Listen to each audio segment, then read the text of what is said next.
نماز عشق کیا ہے؟ ایک مرتبہ حضرت جنید بغدادی اور ایک بزرگ جنگل میں جا رہے تھے کہ نماز کا وقت آ جاتا ہے۔ دونوں بزرگ ایک دوسرے کو نماز پڑھانے کے لیے اس طرح اصرار کرتے ہیں کہ آپ کا درجہ زیادہ بلند ہے، آپ امامت فرمائیں۔ ابھی دونوں بزرگ ایک دوسرے کو امامت کے لیے راضی کر رہے ہوتے ہیں کہ اسی عاشق لکڑہارا آتا ہے۔ وہ اس لکڑہارے سے پوچھتے ہیں کہ کیا تو نماز پڑھا سکتا ہے؟ وہ لکڑہارا کہتا ہے کہ یہ کون سا مشکل ہے۔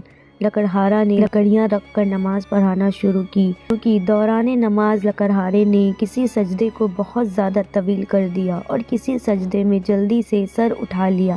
نماز ختم کرنے کے بعد دونوں بزرگوں نے لکڑہارے سے اس کی وجہ پوچھی تو لکڑہارا نے کہا کہ جب میں سجدے میں سبحان رب الاعلی کہتا تھا تو جواب آتا تھا لبیک یا عبدی، جب تک جواب نہیں آتا تھا میں سر نہیں اٹھاتا تھا۔